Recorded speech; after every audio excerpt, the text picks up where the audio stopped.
Now they are showing कि एक जो बेवा औरत होती है हमारी सोसाइटी में, वो कितनी कितनी वॉनरेबल होती है। बाहर उसके साथ ये प्रॉब्लम है कि जहाँ वो प्रोडक्शन हाउस में जा रही है, वहाँ पे एक माहौल होता है, एक फ्रैंकनेस होती है, लोग आपको कॉम्प्लीमेंट भी दे देते हैं, उसके बॉस ने उसको कॉम्प्लीमेंट दे दिया तो शी बिकम्स कॉन्शियस। किसी के लिए भी, single, married, widower, anyone, any woman, उसके लिए फाइनेंशियल इंडिपेंडेंस कितनी ज़रूरी है कि वो किसी की मोहताज ना हो। हाय गाइस, मैं फिर हाजिर हूँ। सब हम डिस्कस कर रहे हैं ड्रामा सीरियल पामाल की एपिसोड 25 एंड 26। इसकी दो और एपिसोड्स रह गई हैं इस ड्रामे की। अगर आप ये ड्रामा फॉलो कर रहे हैं तो पिछली 7 से 8 एपिसोड जो थी वो मेजॉरिटी रज़ा की बीमारी और उसके इंतकाल और फ्यूनरल से रिलेटेड एपिसोड्स थी, जो मेरे लिए बहुत मुश्किल था टू वॉच। मैंने इस ड्रामे को शुरू किया था to watch a toxic relationship, जिस तरह से इन्होंने दिखाया था, और रज़ा का और मलका का रिलेशनशिप, और किस तरह से शी इज़ सर्वाइविंग एक टॉक्सिक हस्बैंड। तो जहाँ तक मुझे लगा था कि ये वुमन एम्पावरमेंट की स्टोरी है, जो कि अब 25 और 26 में इन्होंने दिखाया है कि वो किस तरह से she is rebuilding her life. लेकिन जो इन्होंने रज़ा को मारा है, मैं उससे एग्री नहीं करती। मुझे लगता था कि रज़ा को ज़िंदा रखना चाहिए था। उसको जो फ्रॉड और जो उस पे झूठा केस हुआ था, उसमें उसको जेल हो जाती और वो 5-6 साल के लिए कहीं चला जाता, ताकि वो भी बन इंसान का पुत्र बन के वापस आता, और in the meantime she also learn how to survive without the husband. मारने की ज़रूरत नहीं थी। इस तरह के सीन्स जो कि होते हैं दुनिया में इस तरह के ट्रेजेडीज़ होती हैं कि किसी की स्पाउस और किसी की बीवी, किसी का हस्बैंड इस तरह की मोहलिक बीमारी में मुब्तला हो के। लेकिन ये दिखाना जो है ना लोगों को, it's a very huge trigger. It's a post traumatic stress disorder होता है लोगों को, कुछ को, कि वो इस तरह के सीन से ट्रिगर हो जाते हैं। उनको कौन चाहता है कि वो अपना इतना traumatic life experience on screen देख के रीलिव करे।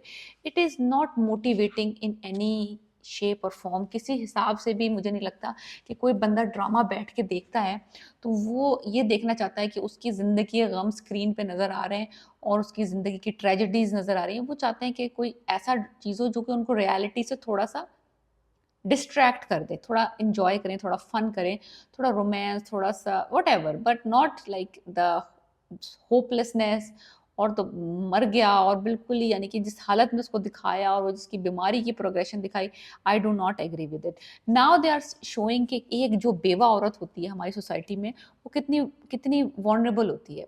She is in the state of war, हर वक़्त हालत जंग में होती है। घर के अंदर रिश्तेदारों के अगेंस्ट, फैमिली के अगेंस्ट, घर के बाहर अगर वो काम कर रही है, अपनी बच्चियों के लिए उसको मजबूत होना पड़ता है। Mentally she is fighting, physically she is fighting. तो वो मलका उस स्टेट में, अब हालत जंग में, अगर अगर जेठ बगैर अपनी बीवी को बताए उसके से मिलने आ गया, तो जेठानी को तकलीफ हो गई कि ये ना हो कि मेरी जो बेवा देवरानी है, कहीं मेरे मियाँ को फंसा ना ले।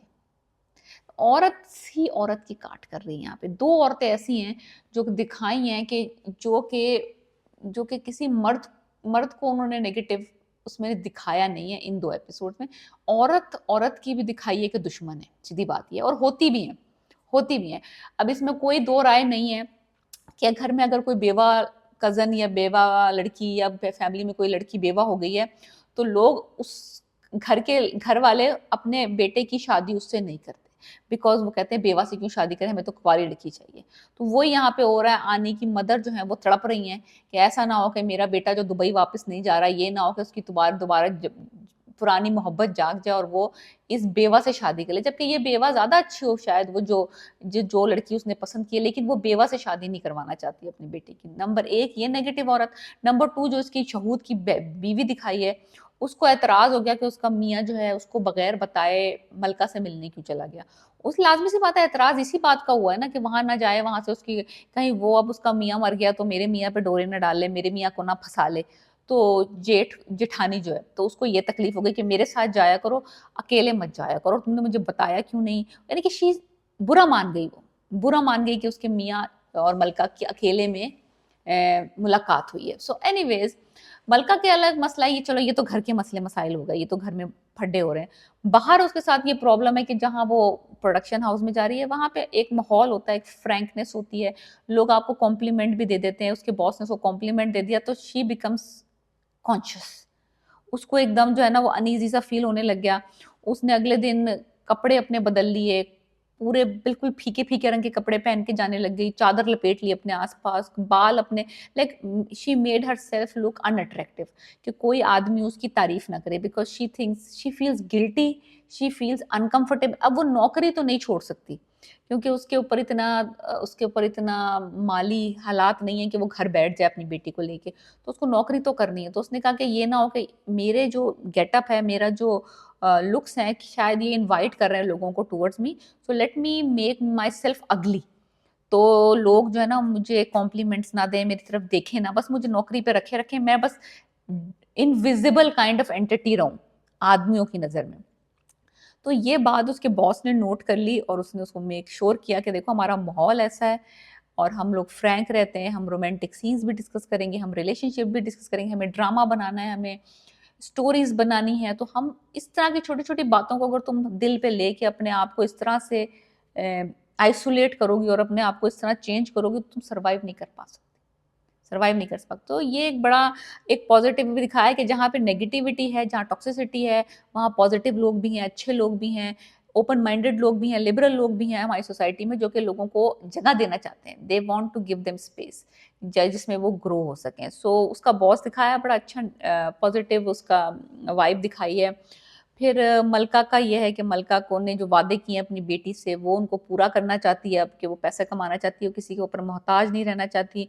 उसके मामू मुमानी और जो अन्नी है वो कुछ दिनों के लिए उसके घर आके रह रहे हैं, तो उसकी मुमानी जो है वो ज़रा अनसेटलिंग सी हैं सिचुएशन में कि ये ना हो कि दोबारा से इनके पींगे बढ़ जाएँ। आनी उसका जो बेटा है इकलौता, आनी एंड क्या नाम है उस बंदे का मुझे नहीं पता। तो एनीवेज़ उसकी और मलका की मलका इज़ नॉट इंटरेस्टेड।